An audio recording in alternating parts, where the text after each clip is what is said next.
What's up guys, this is the JP Mexican. We're finally doing our final thoughts slash review of Pokemon Generation 2. I messed up the order.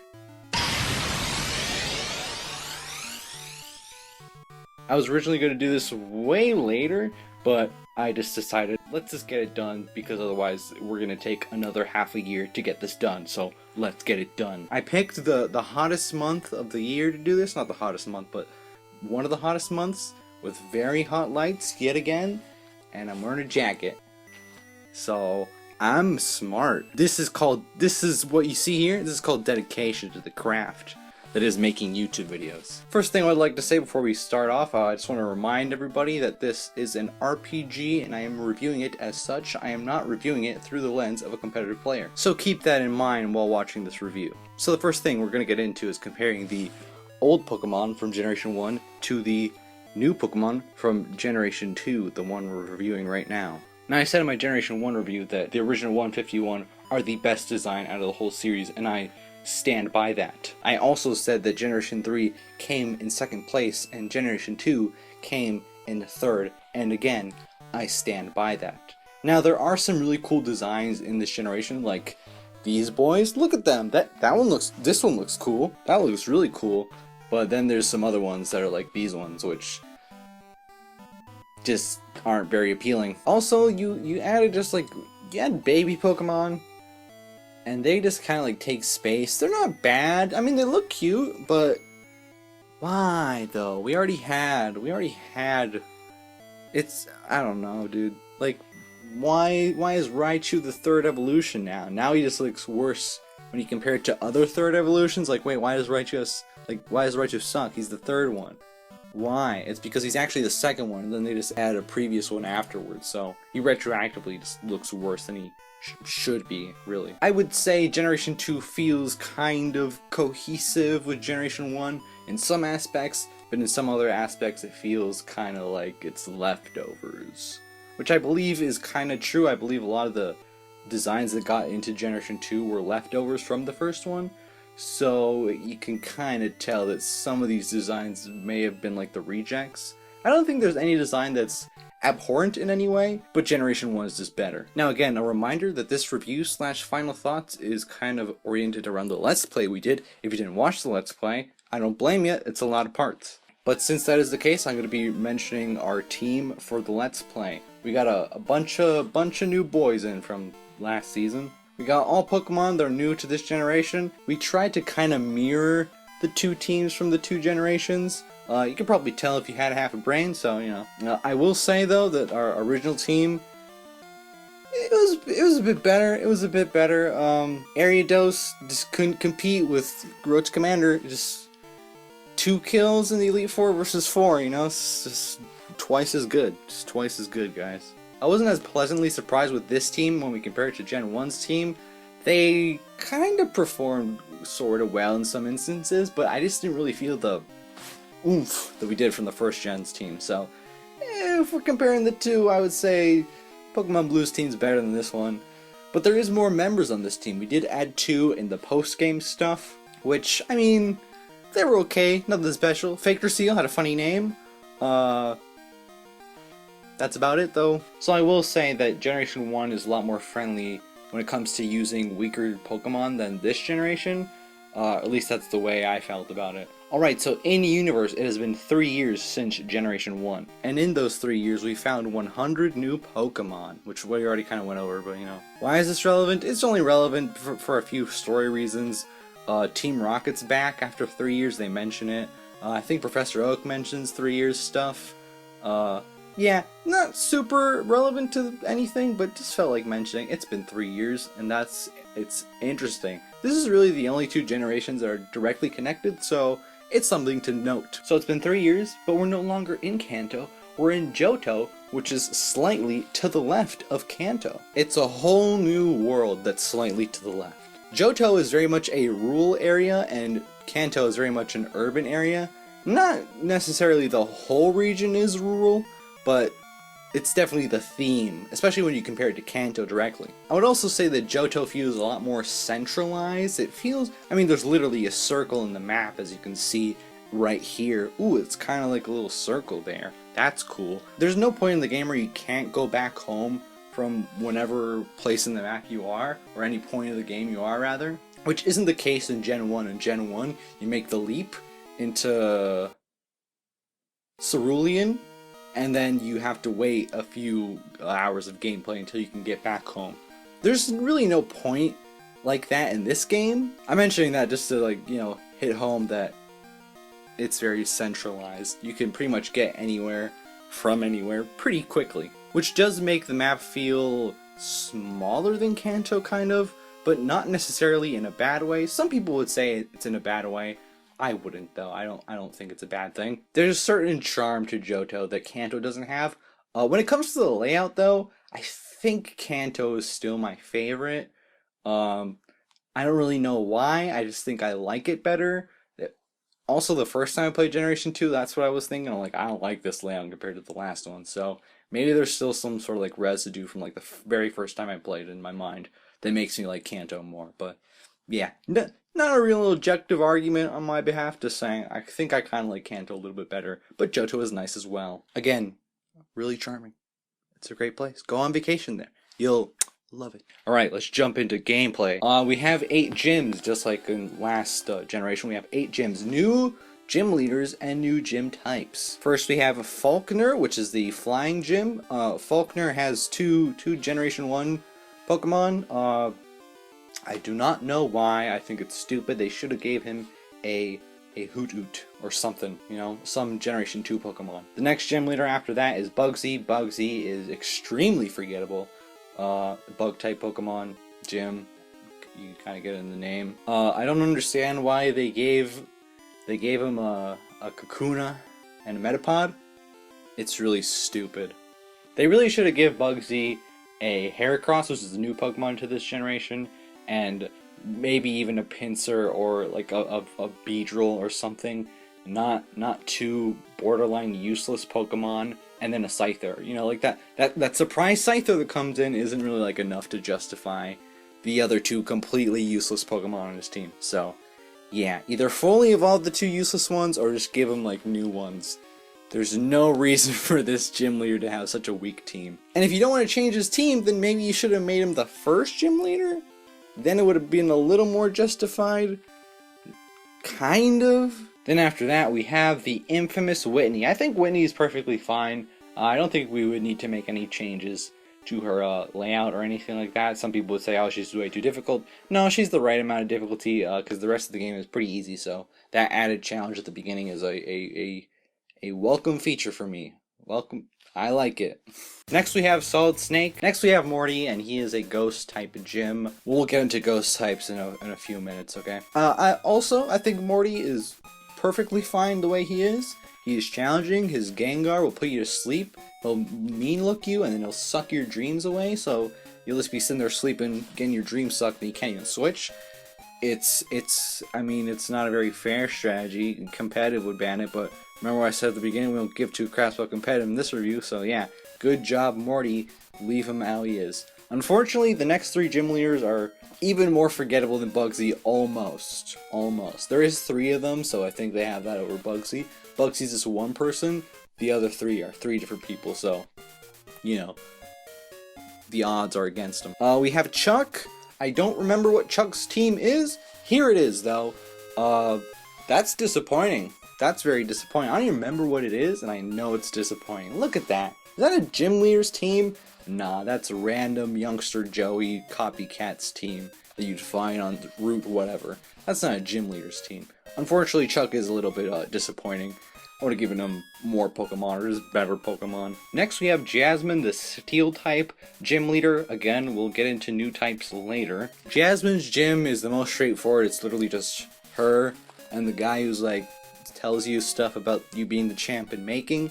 Those are the only 2 people in the gym and yourself, so that's cool. Unfortunately, getting to the gym is kind of a hassle in and of itself, and like the like light tower that you have to go through it's almost like that's the gym. So it's almost like her gym is just exactly the same as every other gym. It's just outside. You thought you tricked me, Jasmine? I know all those trainers were part of the gym. She's okay. She's fine, I guess. Not It's whatever. I think your Onyx has like Sunny Day or something stupid like that, which benefits her team in no way because Steel is weak to fire. So why would you put Sunny Day? I mean, I guess you could argue that you have Sunny Day so that you won't get surfed because Onyx Onyx is still a ground type, so he's still weak to water. Put Sunny Day up, and now he's not as affected by water, but he would be affected by fire. It's kind of like a weird. Why would you put that move on your Pokemon? It's kind of stupid. I don't know. Other than that, she's kind of whatever. She doesn't have a Skarmory. She should have had a Skarmory. What else does she have on her team? She might have some Magnetons on her team. Maybe, I don't remember. I don't remember the Steelix. I've been calling it Onyx. I don't know, man. She's kind of forgettable. Whatever. Just kind of, yeah, Jasmine, get out of here. We don't even remember your team. And next up, we have probably the worst gym leader in the entire game. Price, is that his name? His ice puzzle is more memorable than he is. I can speak the words. Yeah, I don't remember a single Pokemon he has. Does he have like a seal? Does he have a Dugown? Does he have a Dugown? He has this one. I remember that one. Yeah, Ice type is kind of like an irrelevant type, pretty much. Yeah. And last, but definitely not least, we have Claire, which is, what's his face's sister? What's his name? Lance. Lance's sister. The dragon type gym, interesting concept. There was only one dragon type added to the game. We'll just mention it here because why not?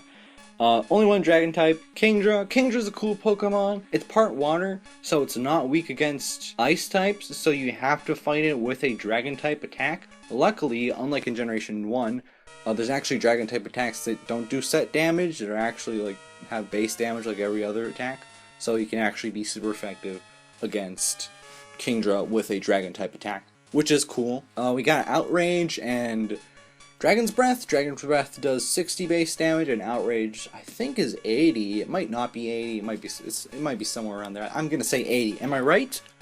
Maybe. I don't know. Am I a big loser? So, which are decent attacks. They're decent. There's also Twister. There's also Twister, which you can hit you if you're flying. That's a cool thing. Hey, that's pretty cool. But it's okay. I mean, it's sufficient. I don't really mind them not adding a whole bunch of dragon types to the game because, again, from my point of view, dragon types are supposed to be like this mystical thing. So having a lot of them would just be stupid. Wouldn't having a lot of dragon types just be stupid, guys? That'd be stupid. The next bullet point is some trainers aren't good. I don't remember any specific instance of trainers doing stupid stuff like they did in Generation 1. So I'm going to have to go through the Let's Play and play some clips here. So yeah, let's play some clips. Would you like want... What the hell? What? What? It happened again! What, that happened in Gen 1. What battle was that? Was that against, Blair? Blair? What am I saying? Blaine. You don't fight Blair White in Pokemon. Am I interrupting the clip right now? Damn, those are pretty good clips I found. Future me. We did it, future me. So, yeah, that was crazy. I know there's some like weird ones in there. There's only like a couple, so yeah. Anyways, next point. The rival. We didn't really talk about our rival in Generation 1, but we are going to do it here because it's a little more involved in the story. He starts off as a complete douche canoe. Nobody likes him. He actually steals his Pokemon from Professor Elm. Is that his name? I don't remember his name. He's like way less important. He's like way less important than Professor Oak. So he might be called something completely different. Anyways, our rival steals his Pokemon from Professor What's-His-Face, who isn't Professor Oak. He's a complete douchebag. He's just completely unlikable. We weren't even rivals since we were babies, man. So like we have no emotional connection to this guy. But at some point, he encounters Lance when we're teaming up with Lance, and Lance is like, hey, better stop. Better be a good boy. And that like messes with his head. So he goes through this very sudden, actually not subtle, very sudden transformation in his thinking. He basically goes from like, that guy was wrong. Maybe that guy wasn't wrong. That guy wasn't wrong. I'm a good boy now. That's basically his character arc. No subtlety at all, really. I do appreciate it though. I do kind of like it.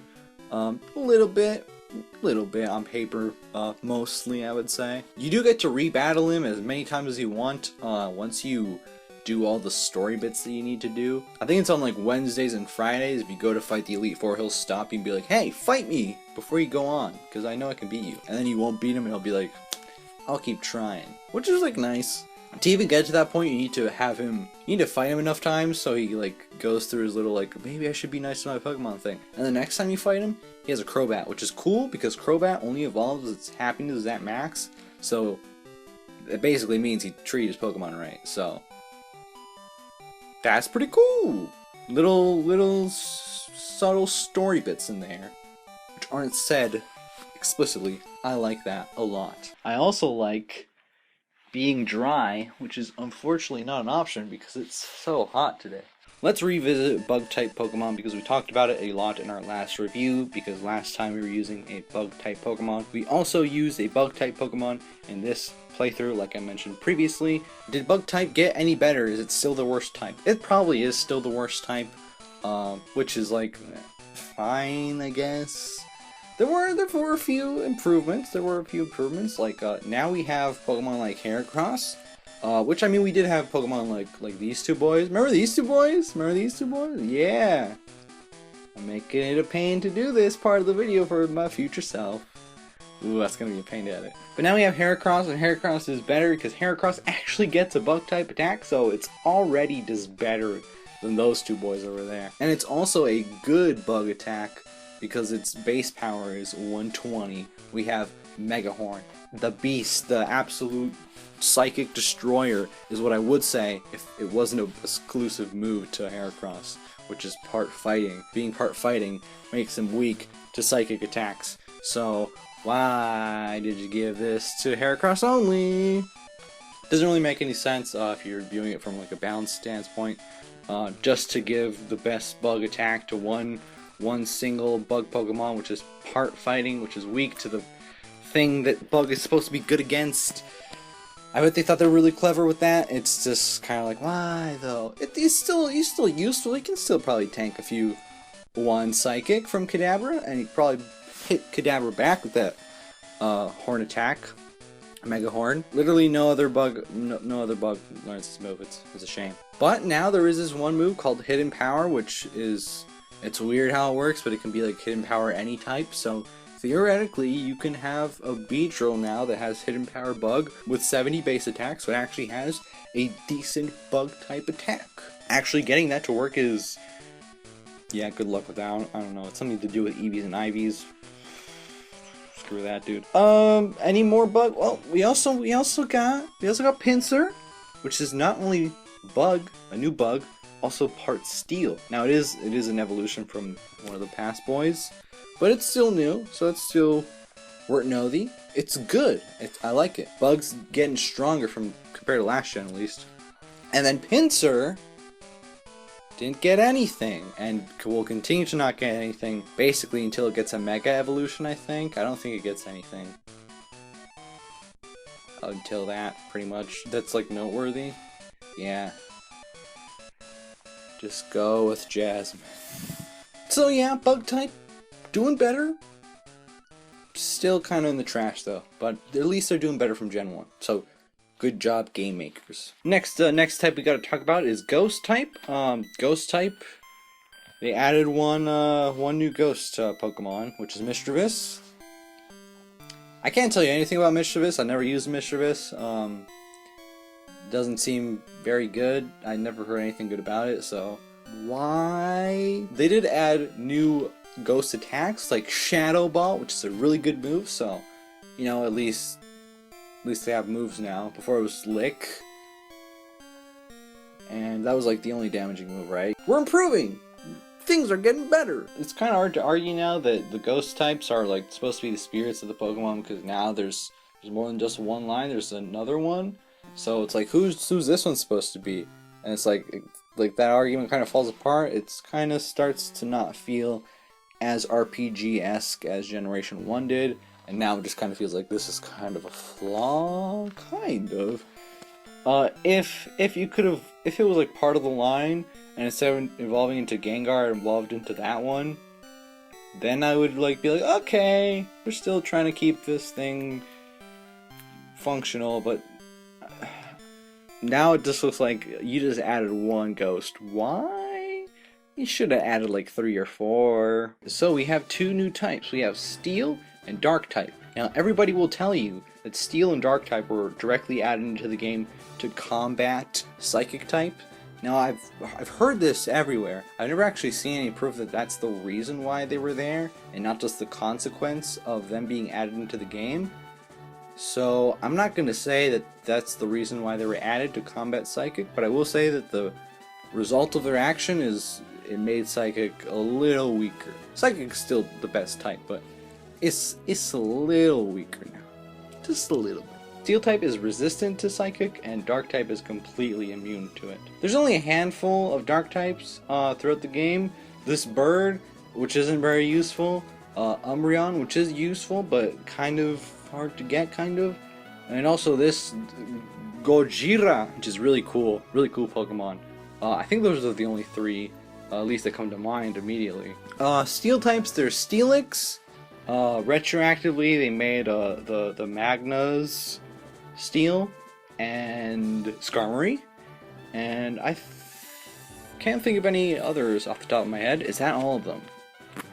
There might be one I'm not. Oh, Fortress, which is the one that we use. Good thing I didn't forget about Jornifer. Sorry, Jornifer, I almost completely forgot about you. So, a handful of new Pokemon. Could have used more, probably. I think they're a sufficient-ish addition to the games. I wouldn't be upset if they would have added a few more Pokemon, though, of those types. Just a few. One cool thing you can do, though, now that the Magnas are part Steel, is if you trade them back to Generation 1, they won't lose their second typing. They'll still have a second type. They'll just turn into Fire type, I believe. So then after that, you can train it back to Generation 2, and it'll still be, the second typing will still be Fire. So you can have a part Fire Magna.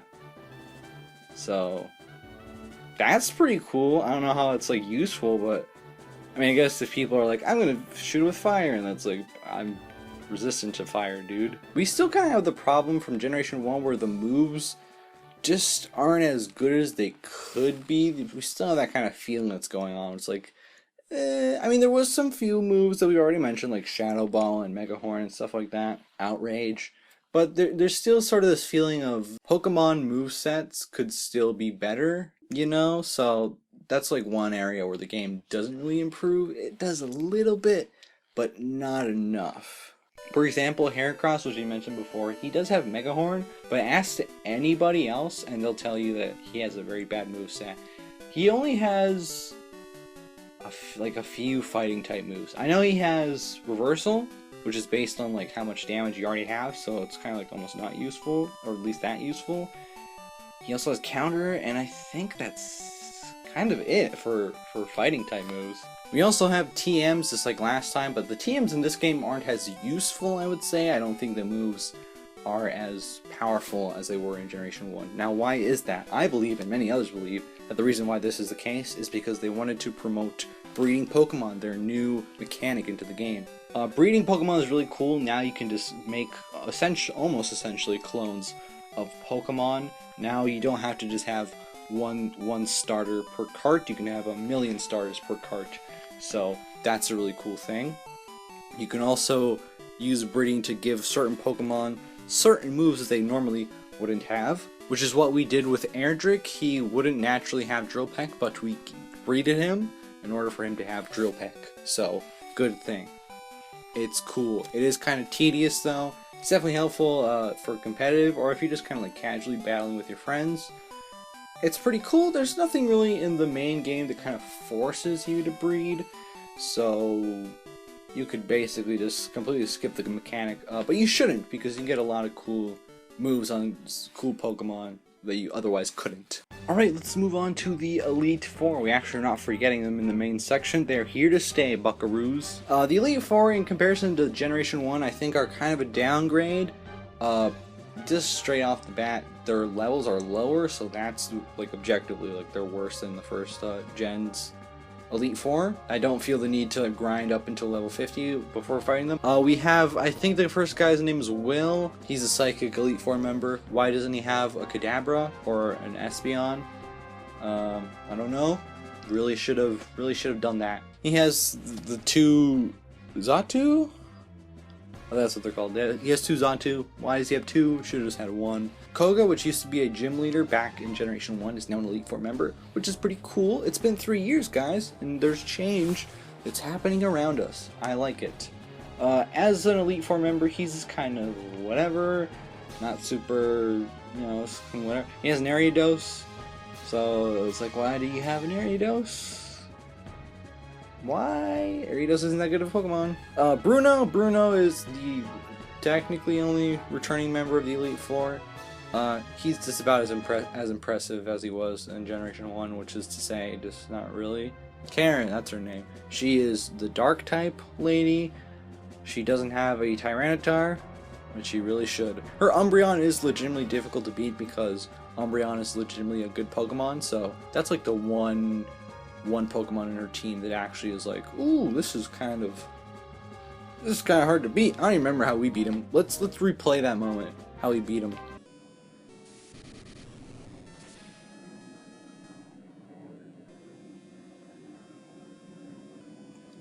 Lincoln never misses. That was cool. That was a cool moment. Remember that moment? Go watch the video. And I know he's not part of the Elite Four, but we gotta talk about the champion. Lance, which was the last Elite Four member back in Generation 1. He is now the champion. He has 3 Dragonite because bitches love Dragonites! But he really isn't that difficult. Again, like what I said in Generation 1, basically. If you know that you need ice types going in, then you're not going to have that much of difficulty with him. He does have 3 Dragonite, he doesn't have a Kingdra, which he really should. He should have had Tyranitar, even though it was, it's not Dragon. Yeah, a lot of his Pokemon are Dragon types. And Tyranitar at least looks like a dinosaur, Gojira looking thing, so you can justify it in your mind.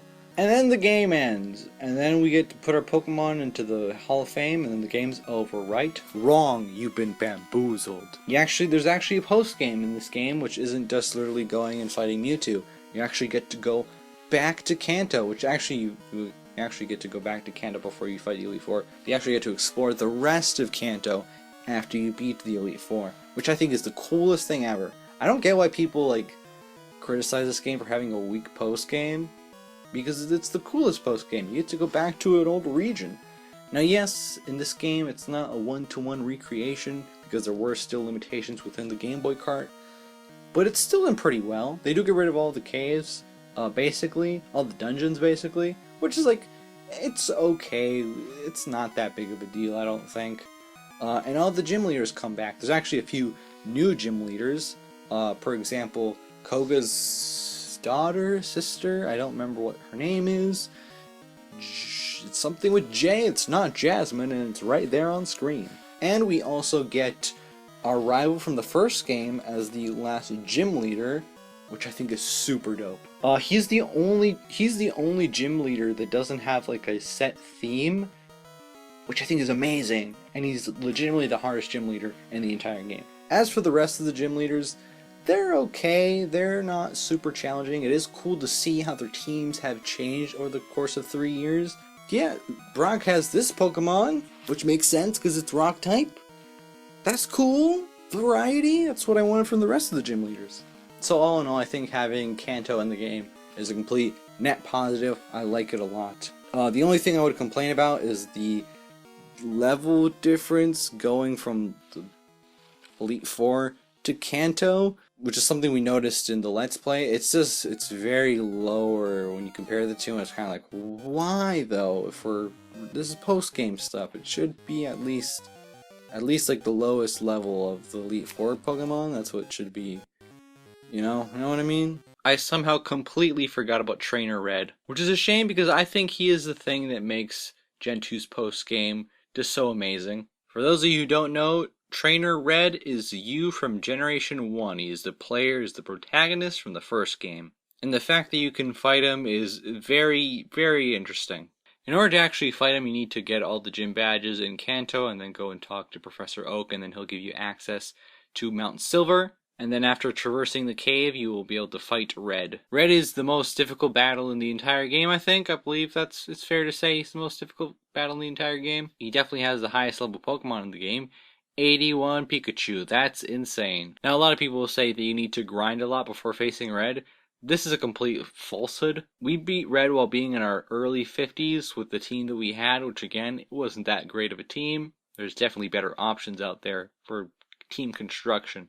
You can beat Red pretty easily if you go in with a solid strategy and not just the mindset that you need to just one-shot everything to win. Because if you go in with that mindset, then yeah, you're going to be grinding quite a while, but you don't need to.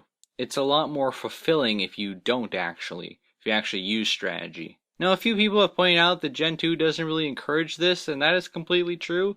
Unfortunately, that's just the reality. The game doesn't really make you actually work for victories through strategy. They'll just be like, yeah, grind and it's fine, whatever, or use strategy, it's fine, whatever. I don't know. But you should definitely not just grind in order to beat Red. You should definitely like try and quote gimmick him out. And by gimmick him out, I mean like, play the game, outsmart him. When I first discovered that Red was in Generation 2, I was very, very surprised and very, very happy about it. I thought that was super cool. And till this day, I think it's one of the coolest things about Generation 2. This man is legendary, basically. So having him be the final boss of the game is, I think, the best possible option that they could have gone for. Alright, back on to the review. Alright, let's talk about the main bad guys of the game, which we completely just ignored up until this point. Team Rocket. They're back, baby. It's been 3 years and they're back. They have a few schemes throughout the game. The first one is cutting off Slowpoke tails, which we completely stopped them from doing. The next is forcing Magikarps to evolve. And then their last one is they take over the radio tower in Goldenrod City, which is their last attempt to get Giovanni to notice them and to come back. I don't really mind the fact that Team Rocket is basically like a joke. That's never really bothered me. What bothers me more is their team layout. It's just the same all the time. And this is something I thought of when doing the Let's Play. It would have been way cooler if their situation in-game was reflected in their teams. So for example, when they're cutting off the Slowpoke's tail, when you fight them, they should have Slowpokes in their party. It would make the most sense. And then when you're fighting them at the Lake of Rage, everybody should have a Gyarados, because why wouldn't they? Because basically Team Rocket at this point is kind of like the remnants of the old team, just barely trying to hold on.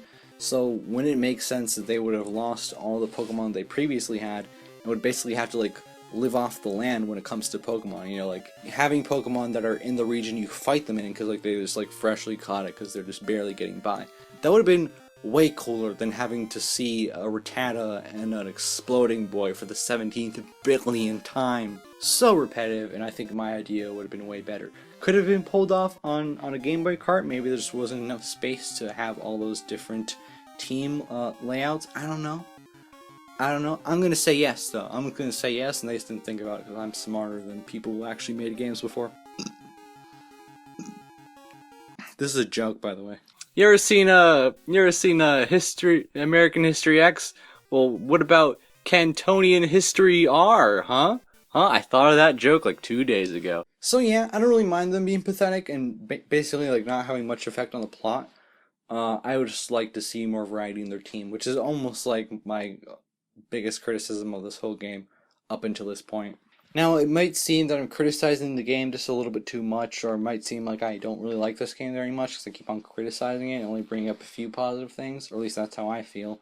And that's completely incorrect. I absolutely love this game, and the reason why I'm criticizing it so much is because I would like to have seen an even better version of the thing that I love. I'm being as honest as I can be. When I see a flaw, I'm going to point it out. I'm not going to ignore it just because I like this game a lot. Now the question is, why do I like this game so much even though it has all these flaws?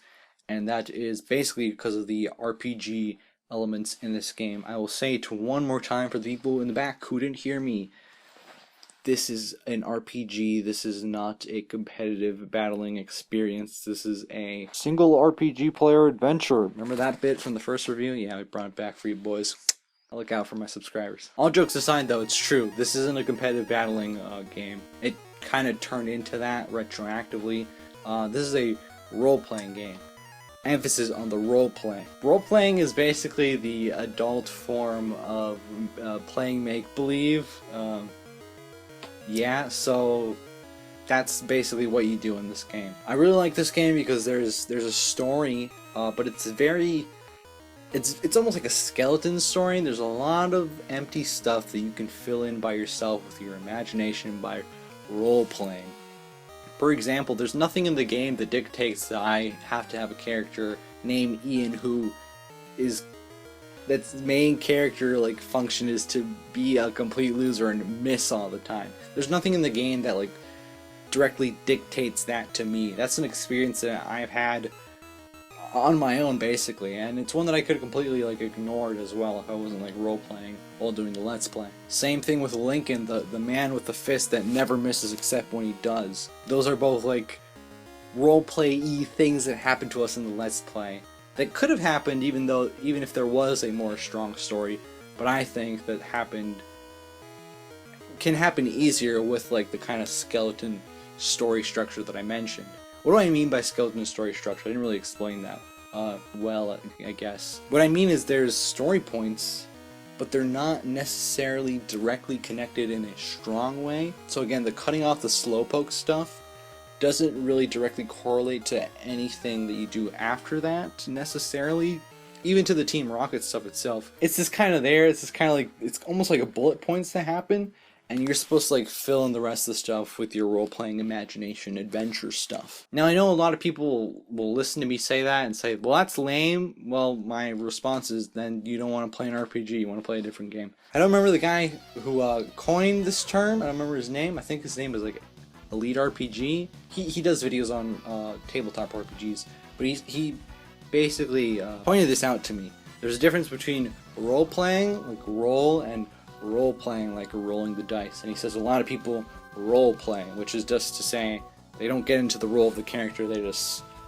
roll the dice. Which, I mean, there's no dice in a video game, but you know, basically the same thing can be said for people who play video game RPGs. There's people who want to get into the role of the game, and there's people who want to just play the game and have the story dictated towards them, which is why there's so much misconceptions around silent protagonists, and which is why the silent protagonists are totally rad, dude. I'm gonna have to make a separate video on this because it's a longer topic, but basically silent protagonist is silent because you are the protagonist, so the game's not gonna put words in your mouth. Whatever thoughts you have is what the character has. So if Erica's being a jerk or whatever, you're like, I hate Erica, then the character hates Erica. It's make-believe. So yeah, it's an RPG. It's almost not necessarily like the last game that's an RPG, but it's definitely the last game in the series that has this much of an RPG emphasis before the series got streamlined, which directly happens in the next game, because Generation 3 starts the trend that I absolutely hate in Pokemon, which is having a large emphasis on story, and it doesn't even do that well of a job of telling the story, and it's always involving legendaries, and it's just annoying how big and bloated the stories get, which is why I love Generations 1 and 2, because the stories are very small, very reduced, not grandiose at all, especially not in this one. And like in Gen 1, there's a lot, it's at least from my point of view, it seems like there's a larger emphasis on you becoming the champion, and in this game it's almost just kind of like, whatever, you know? Do you want to become the champion? Go ahead and do it. It's just kind of like whatever. Now, if you don't like that kind of game, that's completely fine, but it's a niche. It's definitely niche, so you probably don't like it, statistically speaking. I think it's great though, and I prefer it from when you compare it to the other games in the series. I prefer this one. So that's that. Here's a very specific thing that I saw the other day.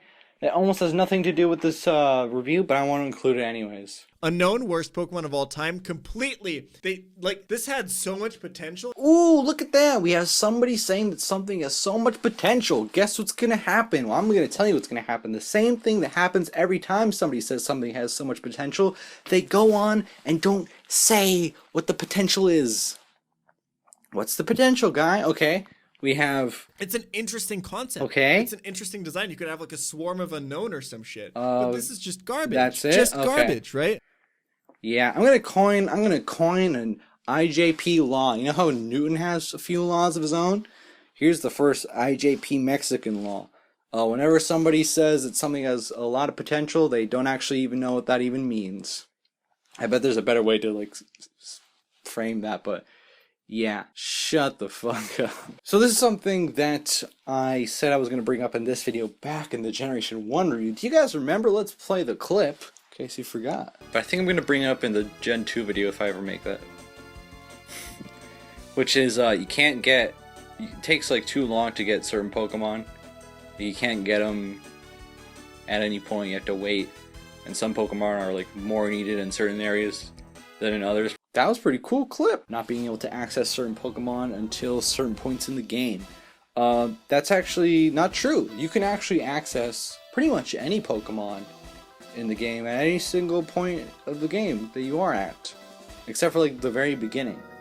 Do you know how? Let's ask the audience. Audience who's watching the premiere or is watching this after the premiere, post in the comments.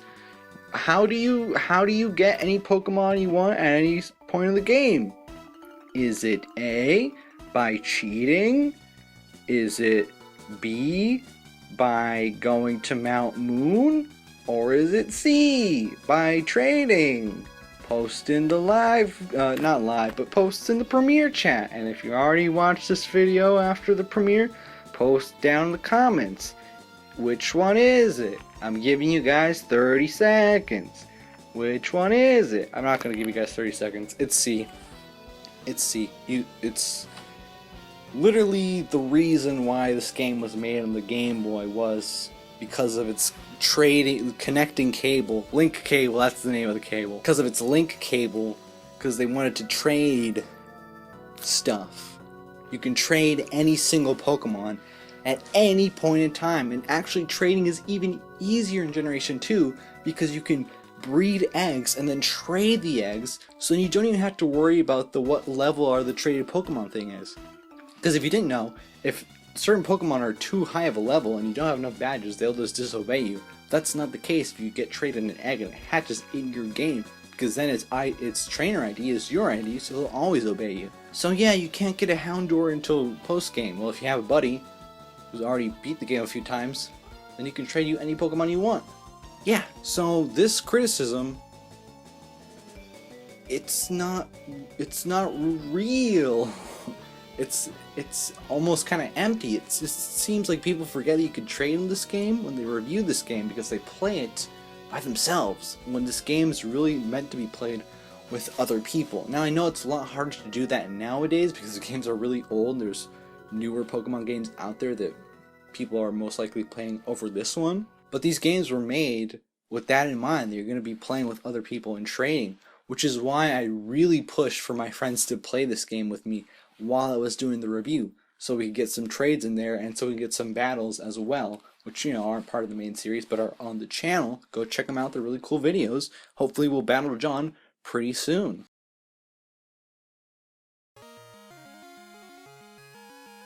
Why is it not very effective? Your wood.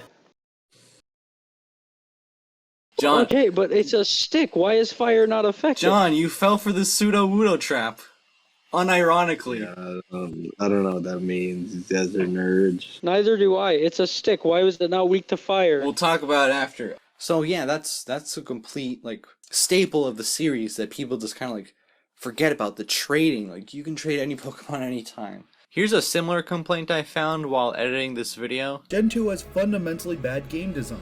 So riddle me this. How come you could catch Pokemon that require a stone evolution, but you don't get stones until the fucking post game? Fucking excuse you? See, the problem with that is that there's this little feature called mystery gift, as you can see here. Yeah, there it is.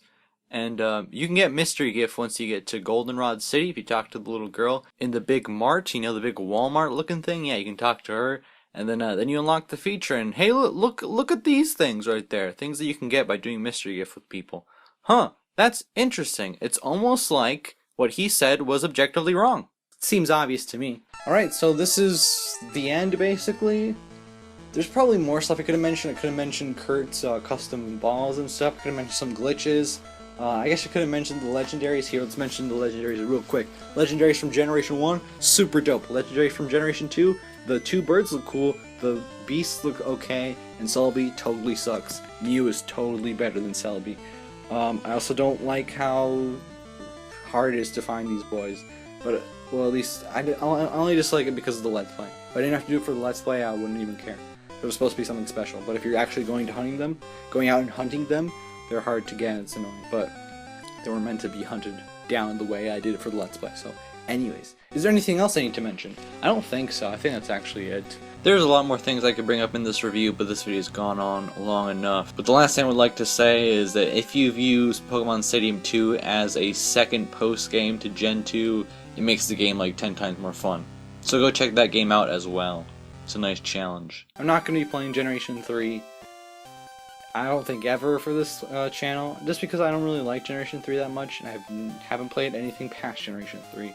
So this is basically the end of Pokemon for the channel, unless in like 2 or 3 years I get the urge to play Generation 4, and I just play it and I freaking love it, or Gen 5, which I also hear is pretty good. Yeah, so this is kind of like the end of Pokemon for the channel. I've been doing Pokemon for a while, Generation 1 and 2, a lot of videos came out of that. Doing those two series took a long time. We're done when I say we're done. But yeah, we're doing a battle with John. Maybe we'll do 2 battles with John. Thank you all for watching. Hope you all enjoyed. I had a lot of fun doing this. Again, my favorite Pokemon, one of my favorite Pokemons of all time, is Road to Commander, which wasn't featured in the Gen 2 Let's Play, obviously, but Road to Commander, one of my favorites. And what would be my favorite from this Let's Play? Let's think. Well, I really like Jennifer. I like her name. She's really cool. Has a really cool name. I also like Abraham Lincoln. He changed his name, so his full name's Abraham Lincoln, I guess. He has the Dynamic Punch, which never misses. Pretty cool lore.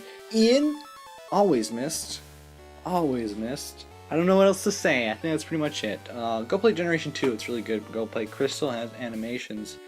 It's really cool. Thank you all for watching. If you watched the premiere, I appreciate you a lot. Don't forget to leave a comment in the comment section down below after the video is done premiering. It helps a lot. Please don't just say lol XD unless you're a meme. If you're a meme, I just kick the camera. If you're a meme, you can say lol XD. If you're anybody else, if you say lol XD, then I don't know, something bad will probably happen. I won't be the one to do it, but you know. Anyways, thank you all for watching. Hope you all enjoy. Leave a like, leave a comment, say goodbye in the live premiere chat, because if you don't do it in time, then your chats won't actually process before the video's over, and they'll be lost forever. So here's a little extra time to say your final goodbyes in the live premiere chat. It's gonna be really sad if this video premieres and only like meme and random dude XD is watching this. Yeah, if that happens, whatever. It is what it is. Peace out.